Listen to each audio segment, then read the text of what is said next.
Tantor Audio, a division of Recorded Books, presents Bruce Lee, The Art of Expressing the Human Body, by Bruce Lee, edited by John Little, narrated by David Shih.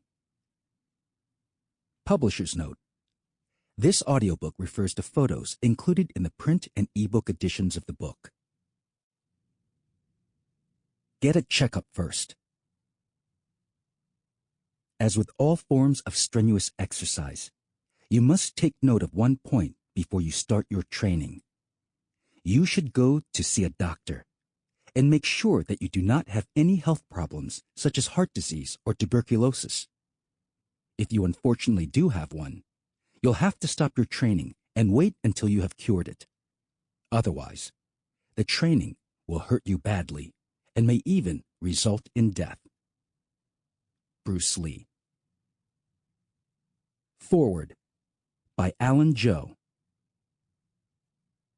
When asked to write this foreword for one of John Little's definitive volumes on the life, art, and philosophy of Bruce Lee, I thought to myself, where do I start? How do I properly articulate the overwhelming emotions and warmth from my heart that I have for a man that I have known for over 30 years? How do I communicate the presence of a man that was, and remains, so influential in my life, and so familiar to me and my wife Annie, that he is more like a family member? Indeed, Bruce Lee was a man who was such a good friend that I still keep a photo of him in my wallet, even more than 2 decades after his death. It is indeed an honor to be given this opportunity to say a few words about my friend, Bruce Lee. I guess a good place to start is to answer the question I am most often asked. How did I first meet Bruce Lee? I met Bruce in Seattle in 1962, when my family and I were visiting to attend the World's Fair. James Lee, a friend of mine since childhood, and no relation to Bruce, had heard from his brother about Bruce and his martial art prowess and skill in cha-cha dancing. James asked me to check out this cat and see if he was any good. I was in for a surprise, to say the least. I learned that Bruce was employed at a Chinese restaurant in Seattle called Ruby Chow's. So I went into the restaurant, ordered a scotch, and waited for him to arrive. After a little while, in walked a well-dressed young man. He was confident, almost cocky in his manner. So this is Bruce Lee, I thought to myself. After my introduction, Bruce asked me to demonstrate some of the kung fu that I had learned while in California. I performed a form from the Samsing Kun, 3-line fist style, and Bruce remarked, "Pretty good, Alan." Then he asked me to try to throw a punch at him, and when I did, he simply grabbed hold of my arm and pulled me forward, utilizing a kung fu technique called a lup sao, so hard that I almost suffered a severe case of whiplash. That proved to be the beginning of a beautiful friendship. I, of course, immediately reported back to James how impressed I was with Bruce's skill and ability, and James subsequently invited Bruce to Oakland, where we both lived, for a visit. I still have pictures of Bruce's visit to Oakland, when he first met James. On another visit, Bruce came to my house, and we cleared the floor of all tables and chairs, not for kung fu practice, but for a demonstration from Bruce of cha-cha. Bruce definitely had rhythm and timing. After a few visits, Bruce decided to move to Oakland in 1964. He took James up on his offer to stay with him and his family. James's wife had recently passed away, so Bruce's new bride, Linda, took care of James's 2 young children. In those days, James and I, along with Oakland student and friend George Lee, lifted weights to build our strength and muscle size. Before meeting Bruce, I had competed in bodybuilding contests and trained under Ed Yerrick, alongside some of the best bodybuilders and fitness buffs of the time, men like Steve Reeves, Jack LaLanne, Clancy Ross, Jack Dillinger, and Roy Hilligan. When Bruce first moved to Oakland, he was very skinny. After seeing the size of our bodies, 3 Chinamen's bodies at that, I think Bruce's fierce competitiveness drove him to build up his own. I actually gave Bruce his first set of weights, and he tirelessly worked with them. By the results seen in Bruce's movies, I think it's safe to say that he was pretty successful with it. Bruce and Linda's first child, Brandon, was born while they were living in Oakland. In fact, it was when Linda was pregnant with Brandon that Bruce had his famous altercation with the Kung Fu man who attempted to prevent Bruce from teaching his art to non-Chinese students. Although Bruce won the fight, he was displeased with his performance. That was so typical of Bruce, to try to find ways to improve an already impressive level of expertise. After it occurred, I asked Bruce about the incident, and he commented that it took way too long for him to make the opponent submit. This marked the planting of the seeds of what would eventually blossom into his art of Jeet Kune Do. From this moment on, Bruce constantly strove to improve himself both physically and mentally, and to research the mechanics and science of combat thoroughly in order to learn more effective and efficient ways to subdue an opponent. And because he discovered that he was inordinately winded after this altercation, it was also at this point that Bruce increased the amount of hard physical training he performed. After Bruce moved to Los Angeles a year or so later, he periodically came back to visit with us in Oakland, sometimes bringing his LA students Ted Wong or Dan Inosanto. And James, George, and I would also travel to Los Angeles for special events like Bruce's or Linda's birthday, thereby reuniting the Four Musketeers: Bruce, James, George, and I. I still remember the time we visited Bruce on the set of The Green Hornet and having to sleep next to Bruce's Great Dane dog, Bo. Another memory is from the time when Bruce and Linda's daughter, Shannon, was born. By then, Bruce had really gotten into serious weight training, and his body looked terrific. It was also during this visit that Bruce took me aside and showed me his now famous "My Chief Definite Aim" statement, which he had written to help motivate himself. Many people say that Bruce was way ahead of his time, but he was not so far ahead of his time as to seem eccentric or as though he did not belong to this world.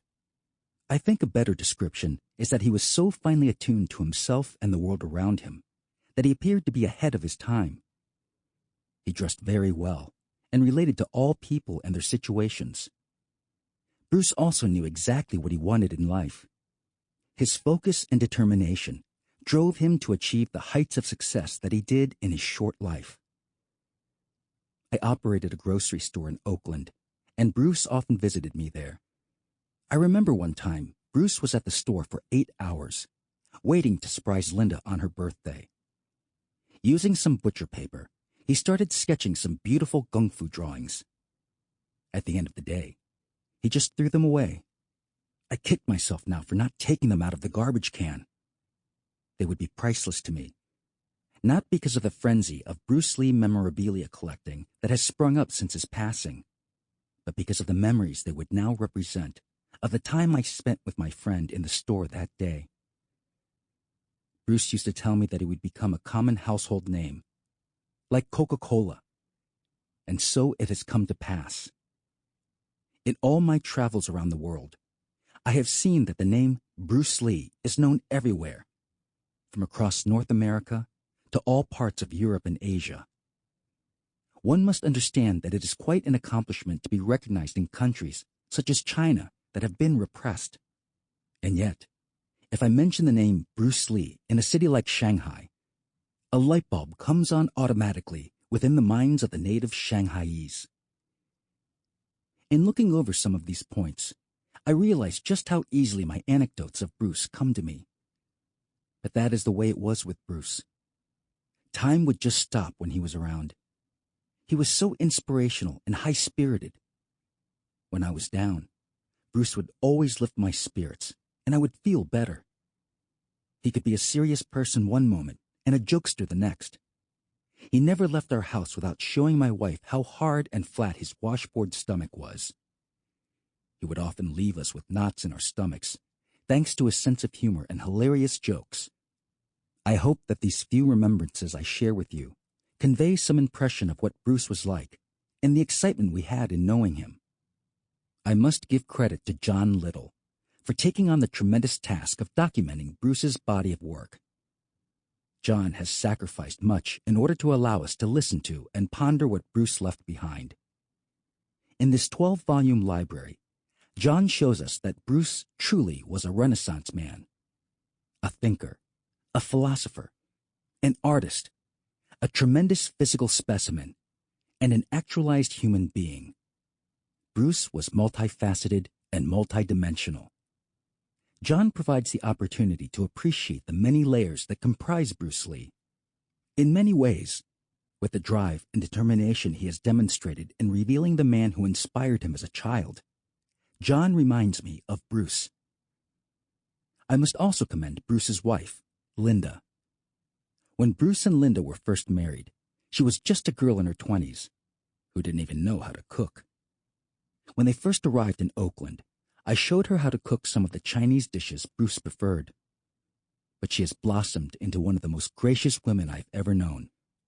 I know Bruce attributed much of his success to Linda, and it is with Linda's strength and perseverance that Jun Fan Jeet Kune Do was formed, an organization comprised of many of Bruce's direct students, dedicated to the preservation and perpetuation of Bruce's art and philosophy.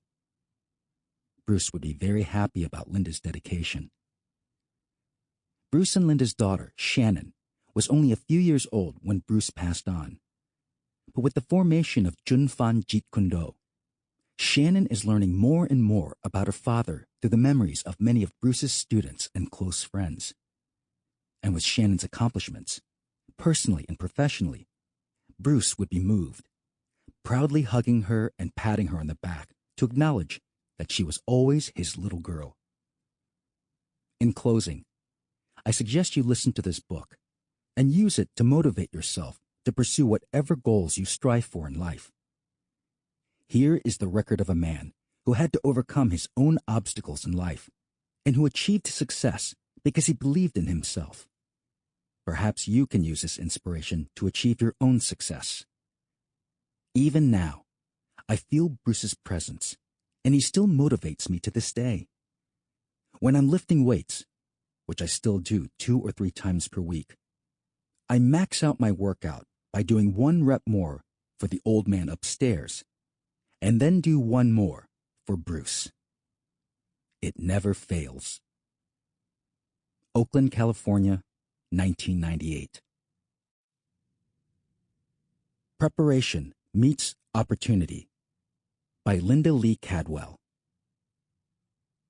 Allow me to describe to you a particular day in Bruce Lee's life. A day when he failed to achieve the level of expectation he had set for himself. A day that became a turning point in his life. The stage for the unfolding drama was the Jun Fan Kung Fu Institute on Broadway in Oakland, California, a training gym established by Bruce and James Y. Lee. Because I was about 8 months pregnant with Brandon, I recall quite clearly that the events of this day took place either in late December 1964 or early in January 1965. Present to witness this historic milestone were Jimmy Lee and myself, and several martial artists from San Francisco, whose names I never knew, although they appeared to be elder masters. The featured players were Bruce and a Chinese martial artist, younger than the elders, who undoubtedly had been picked to represent the interests of the San Francisco group. Discussion of the issue that led up to this meeting could be an essay in itself, when viewed from the perspective of Chinese encounters with the West, going back at least to the Boxer Rebellion. Suffice it to say that, in this instance, the traditionally trained kung fu masters did not look favorably on Bruce's teaching martial art to Westerners, or actually to anyone who was not Chinese. So strongly did they harbor this historically bound belief that a formal challenge was issued to Bruce, insisting that he participate in a confrontation, the result of which would decide whether he could continue to teach the foreign devils. Bruce's philosophy echoed that of Confucius. In teaching, there should be no class distinctions. Therefore, without hesitation or doubt, Bruce accepted the challenge, and the date was set. The fight that ensued is more important for the effect it had on the course of Bruce's life than for the result of the actual confrontation. However, here is a brief description of the physical action. Within moments of the initial clash, the Chinese kung fu man had proceeded to run in a circle around the room, out a door that led to a small back room, then in through another door to the main room. He completed this circle several times, with Bruce in hot pursuit. Finally, Bruce brought the man to the floor, pinning him helplessly, and shouted, in Chinese, "Do you give up?" After repeating this question 2 or 3 times, the man conceded, and the San Francisco party departed quickly. The entire fight lasted about 3 minutes, leaving James and me ecstatic that the decisive conquest was so quickly concluded. Not Bruce. Like it was yesterday, I remember Bruce sitting on the back steps of the gym, head in hands, despairing over his inability to finish off the opponent with efficient technique, and the failure of his stamina when he attempted to capture the running man. For what probably was the first time in his life, Bruce was winded and weakened. Instead of triumphing in his win, he was disappointed that his physical condition and kung fu training had not lived up to his expectations. This momentous event, then, was the impetus for the evolution of Jeet Kune Do and the birth of his new training regime. Let me emphasize that, to my or just about anybody else's observation, in early 1965, Bruce appeared to be in superb physical condition. Growing up in Hong Kong, Bruce was not an especially genetically gifted youngster. In fact, his mother recounted to me that Bruce was a skinny little kid whose schedule of attending school in a day, and often working on films late into the night, did not foster a healthy lifestyle. However, from the age of 13, when he began to study Wing Chun under Master Yip Man, Bruce trained continuously and arduously on a daily basis, so that when I met him in 1963, he appeared to be in great shape. After the Oakland confrontation, this was not good enough for Bruce. He knew he had to do more and better to be prepared to realize his dreams when the opportunity arose. For Bruce, it was not simply a matter of running extra miles, doing more reps, or increasing poundage in his weight training. He approached the resolution of the problem in a scientific manner. 1. Set new goals for fitness and health. 2. Research the best ways to accomplish the desired changes. And 3. Implement the new methods using a scientific approach, recording progress and modifying the approach when necessary. There was nothing haphazard about Bruce's training regime. Neither was he particularly lucky in having started out with natural physical gifts. The greatest talents that Bruce brought to realizing his dreams were intelligence and curiosity. Hand in hand, a powerful combination. Dedication and perseverance. Stick-to-itiveness, even in the face of intervening obstacles. And focus, enjoying the journey as much as the destination. Sometimes I am asked, how did he have the time to do so much training? The answer is simple. That was how he decided to spend his time. The choices he made in each of his 24-hour days included devoting several hours to training his body and mind in order to be the best that he could be. This is also where the wealth of his imagination came into play. In addition to regularly scheduled training times, it was normal for Bruce to be involved in several things at the same time. Reading a book, curling a dumbbell, and stretching a leg, for example, or playing some kind of physical game with the children, or doing isometric-type exercises while driving his car. As a child, he was nicknamed Never Sit Still. He was still the same as an adult. The process that Bruce undertook to achieve his goal of superior fitness forms the contents of The Art of Expressing the Human Body, the title of which was so aptly coined by Bruce in describing his way of martial art. Bruce's martial art, Jeet Kune Do, which is an all-encompassing approach to living life at the pinnacle of developed potential, naturally includes training the physical body to achieve its peak performance. A fitting description of Bruce's devotion to his art is to say that he attained the apex of functional beauty. When listening to this volume, it is important that the listener recognize the process Bruce employed, rather than dwell on the specific exercises and daily schedules. Rather than merely copy exactly what Bruce Lee did in his exercise sessions, one should take note of the numerous sources, both technical and through personal observation, Bruce employed in his research, and seek to follow this scientific pattern of problem resolution. With the explosion of the fitness, health, wellness industries in the past several decades, there certainly is a great amount of information available to the inspired student. Bruce would have immersed himself in the new research and would encourage you to do likewise.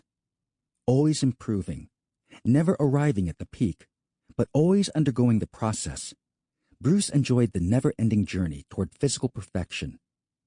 In other words, the means were as important as the goal, which was to be prepared when the opportunity arose to share his art of expressing the human body. The record that survives of Bruce's preparation for opportunity consists, of course, of his classic films, as well as the training notes he left, many of which are contained in this volume. For myself, Bruce has served as a lifelong inspiration to be physically active and health conscious. Throughout our lives together, he was my teacher, as well as husband, friend, and father of my children. I continue to rely on his example for daily motivation. Now, in the form of this book, an opportunity arises for the listener to share in Bruce's art and inspiration. Paraphrasing Aristotle, the exclusive sign of a thorough knowledge is the power of teaching. It will become evident to the listener that Bruce had a thorough knowledge of fitness and training. Rather than clinging to the bits of factual information in this volume, it is more important to understand the method. We can all show our gratitude to Bruce for the example he left us by allowing the gift of Bruce's teaching to empower us to know the way to reach our maximum potential so that preparation will arise to meet opportunity. Preface. All types of knowledge ultimately lead to self-knowledge. So therefore, these people are coming in and asking me to teach them, not so much how to defend themselves or how to do somebody in. Rather, they want to learn to express themselves through some movement, be it anger, be it determination, or whatever. So, in other words, they're paying me to show them, in combative form, the art of expressing the human body. Bruce Lee. For years, there has been much speculation on how the great martial artist and philosopher, Bruce Lee, trained to develop his body. I say speculation for the simple fact that all accounts thus far have been largely anecdotal or second-hand, the result of asking only certain students, in some cases, decades after the fact, to recall exactly how Lee trained in order to develop such a magnificent physique, and how he was able to master the movement potential of his body to such an astounding degree. The problem inherent in such a process is that, one, most of these students simply didn't pay that much attention to Lee's personal training methods, preferring at the time to focus more on his combative principles and techniques. And two, not many of his students were actually given the opportunity to observe him train with any degree of regularity, as Lee preferred to train alone. The problem is further exacerbated by the fact that Lee was constantly experimenting with new exercise apparatus and workout principles, so that even if students did manage to witness a workout, the most it would represent would be the cinematic equivalent of one frame out of thousands of feet of motion picture film. And, just as one frame could not be held up to represent the plot of any film, one vague memory of a workout performed over 20 years ago cannot realistically serve to frame the totality of Bruce Lee's training beliefs. As Lee himself once said, there is no such thing as an effective segment of a totality. Shortly after Bruce Lee passed away, when I was 13, an age when young males are seeking positive role models to whom they can look up. I recall being particularly impressed with Lee's physique and being equally frustrated with the lack of information regarding how he built it. Certainly, he wasn't born with such a body, nor with such awesome physical ability. He must have created it. But how? If it was simply the result of his martial art training, then, by definition, anyone who practiced martial art, and Lee's martial art of Jeet Kune Do in particular, would have a similar, if not identical, physique. And this clearly was not the case. Pictures of Lee when he was in his teens and early 20s reveal that his body wasn't always so well developed. That is, it wasn't simply a genetic fluke. He had to have built it. Again, the question of how arose. And again, no answer was forthcoming. The one field where I expected to find the answer, martial art, contained scores of magazine articles and even books written supposedly about Lee's training methods.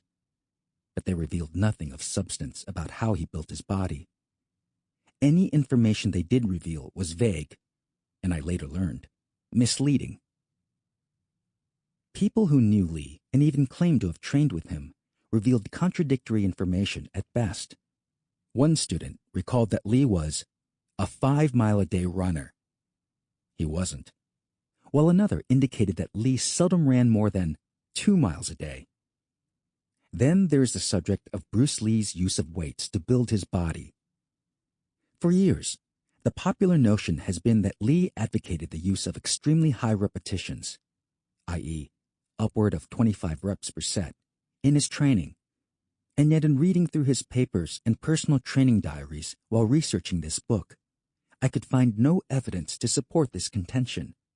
His own handwritten records reveal repetitions of a more modest nature, e.g., 6 to 12%. Further, none of these so-called authorities seemed able to explain or clarify exactly what it was that Lee did to become what some have called the fittest man on the planet. Simply saying that he lifted weights and ran was a woefully inadequate explanation. How could such a response, which was pretty much the word of the authorities, prove helpful to the individual interested in following Lee's conditioning methods? After all, such an answer is really no answer unless the how and what are addressed. How did Bruce Lee lift weights? What exercises did he employ? How many sets did he perform? How many reps did he perform? How many days per week did he train? And most importantly, did Bruce Lee have any special training routines? Finally, the answers are forthcoming. 25 years after Lee's death, his widow, Linda Lee Cadwell, graciously opened the door to a heretofore unknown world of Bruce Lee.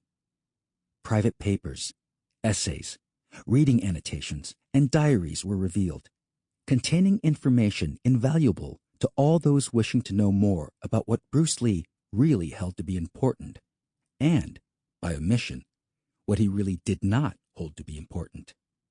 In addition, Lee's papers, which frame the art of expressing the human body, finally allow us to view the exact methods that Bruce Lee employed to build, develop, and condition his incredible body.